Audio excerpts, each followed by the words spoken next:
Hi everyone, welcome to my channel. कैसे हैं आप लोग? आई होप आप सभी अच्छे होंगे। हमारा नाम है कविता सिंह और आज हम बात करने वाले हैं कि कुछ ऐसा परिस्थिति है जिसमें आपको सेक्स को बिल्कुल भी परफॉर्म नहीं करना चाहिए। देखो, शादीशुदा लाइफ में सेक्स का होना बहुत ही ज़्यादा इंपॉर्टेंट होता है, बहुत ही ज़्यादा अच्छा फील कराता है। लेकिन कुछ ऐसी परिस्थितियाँ होती हैं, इस टाइम पे आपको सेक्स को बिल्कुल भी परफॉर्म नहीं करना चाहिए।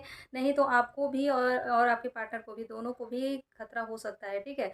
तो ऐसी कौन-कौन सी परिस्थिति हैं, इसके बारे में ही हम बात करेंगे कि इस टाइम पे आपको बिल्कुल भी परहेज़ करना चाहिए, इस टाइम पे सेक्स को परफ़ॉर्म नहीं करना चाहिए, नहीं तो हो सकता है बहुत बड़ा नुकसान।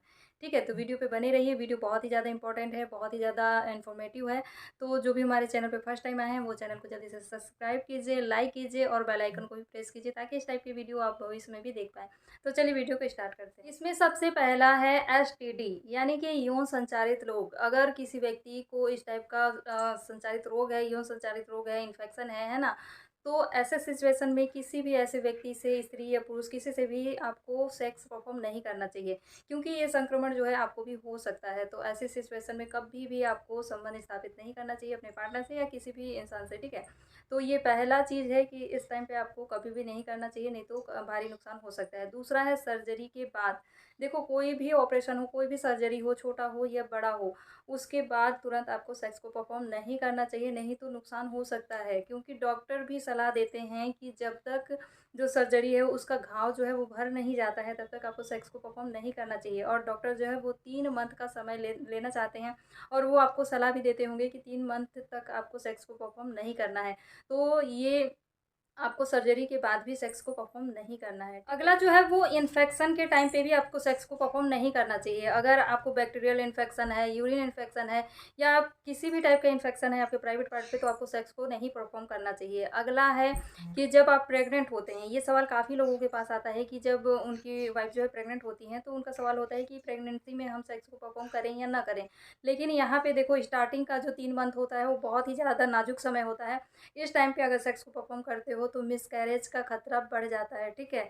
और उसके बाद लास्ट के जो 2 मंथ होते हैं, उस टाइम पे भी आपको सेक्स को परफॉर्म नहीं करना चाहिए। बीच का जो समय होता है 3 मंथ के बाद, तो उस टाइम पे आप हल्का-फुल्का कर सकते हो, ठीक है? लेकिन पेट पे दबाव नहीं होना चाहिए। तो इस टाइम पे भी सेक्स को परफॉर्म नहीं करना चाहिए, बचना चाहिए अधिकतर। ठीक है? अगला जो है डिलीवरी के बाद। डिलीवरी के बाद क्या होता है, जो महिलाएँ होती हैं उनका शरीर काफ़ी ज़्यादा कमज़ोर हो जाता है। ठीक है? तो उनको रिपेयर होने के लिए, उनको फिट होने के लिए, वापस उसी स्थिति में आने के लिए कुछ समय लगता है। ठीक है? जिसमें कि आपको 2 से 3 मंथ का समय लग सकता है, तो उसके बाद ही आप सेक्स को परफ़ॉर्म करें। अगर आप तुरंत सेक्स को परफ़ॉर्म करते हो डिलीवरी होने के बाद, तो बहुत ही ज़्यादा नुकसान हो सकता है ना?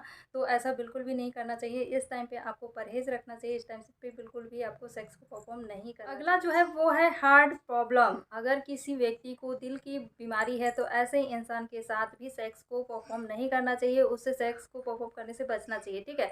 क्योंकि जब आप सेक्स को परफ़ॉर्म करते हो तो उस उत्तेजना लेवल हाई होता है। तो ये जिसको भी दिल की बीमारी है ना, तो उसके लिए ये उत्तेजना खतरनाक साबित हो सकता है। तो इस टाइम पे भी सेक्स को परफ़ॉर्म नहीं करना चाहिए अगर उनको इस टाइप्स का फ़ील हो रहा है तो, ठीक है?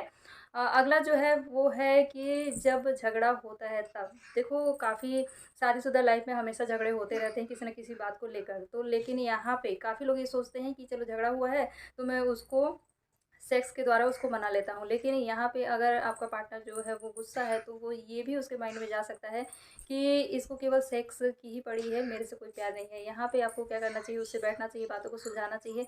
उसके बाद आप सेक्स को परफ़ॉर्म कर सकते हो, ज़बरदस्ती नहीं लगना चाहिए। तो अगर आपका पार्टनर आपसे लड़ाई किया है या झगड़ा हुआ है, तो इस टाइम पे बिल्कुल भी सेक्स को परफ़ॉर्म नहीं करना चाहिए, उससे बात करना चाहिए। ठीक है? तो आप ज़बरदस्त सेक्स को परफ़ॉर्म करते हो, सोचते हो कि सेक्स को परफ़ॉर्म करने से सारा कुछ ठीक हो जाएगा, तो ऐसा बिल्कुल भी नहीं होता है। बल्कि आपके पार्टनर के माइंड में कोई गलत इफ़ेक्ट जा सकता है कि इसको सेक्स की नीड है, इसलिए मेरे पास आया है, ऐसा हो सकता है। तो ये सारे कंडीशन जो है, इस टाइम पे कभी भी आपको सेक्स को परफ़ॉर्म नहीं करना चाहिए। आई होप हमारी बातें समझ में आई होगी, ये इन्फॉर्मेशन अच्छा लगा होगा। मिलते हैं ऐसी कुछ और वीडियो के साथ, कुछ और इन्फॉर्मेशन के साथ। Okay, bye.